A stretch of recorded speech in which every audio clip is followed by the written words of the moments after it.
Bonjour à tous. Cette semaine, le président chinois est venu en France et il a été invité à dîner au château de Versailles. Et il y a eu d'énormes embouteillages à Paris parce que pour le président chinois, on a inventé la circulation très alternée.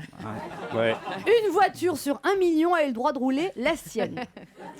Ah, Versailles, les jardins de le nôtre et les travaux de le vôtre. Eh oui, c'est votre chéquier qui paye les travaux.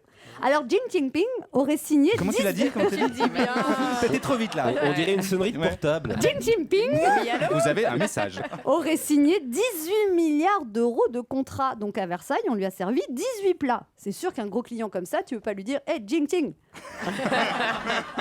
on se fait un Happy Meal cheeseburger au McDo ?» C'est vrai, 18 milliards d'euros, tu peux pas décemment lui donner une salade de betterave et une tranche de pâté à bouffer. Alors c'est vrai qu'il y a des petits soucis sur les droits de l'homme en Chine, mais enfin, imaginez qu'on l'ait mal reçu. Est-ce que vous croyez que le président chinois aurait dit « Oh, je suis mal accueilli, hein.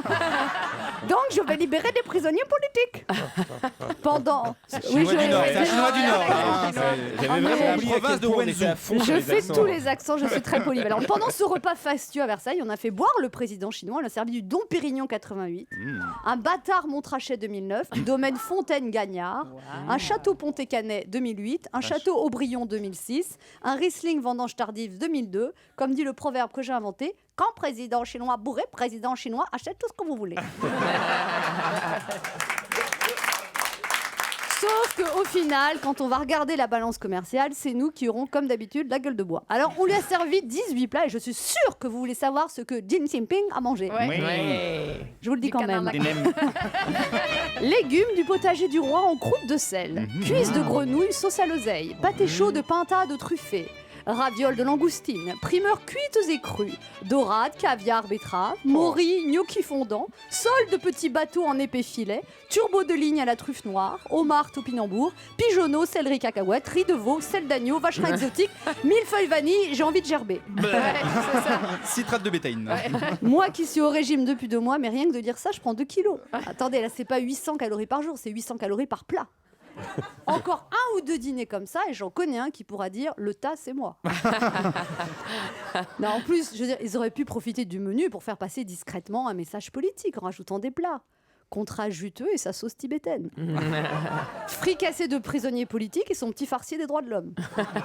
Non, sinon, il y a eu un grand scandale cette semaine. La ministre Nicole Bricq a déclaré « Franchement, la maison Matignon, il n'y a pas photo. À l'Élysée, c'était pas du tout. Non, c'était dégueulasse. » Et là, non mais je tombe des nues. Moi, je suis scandalisée, je suis choquée. Il y a une ministre qui s'appelle Nicole Bricq. Bric à l'œuf ou bricoton? Alors, je ferai pas de vannes pourries, hein, comme Léa Landreau.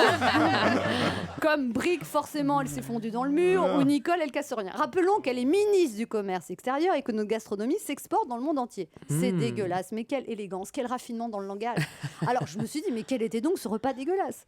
Écoutez bien, gourmandise de foie gras truffé, volaille irlandaise rôtie et viennoise de champignons avec un moelleux de pommes de terre forestières. Oh la pauvre. Dégueulasse. Faut croire que la gauche caviar et le foie gras, ça se mélange pas.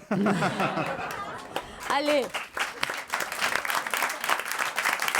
concentrons-nous sur le positif, le soleil brille, on est au printemps et la semaine prochaine, on aura un nouveau gouvernement.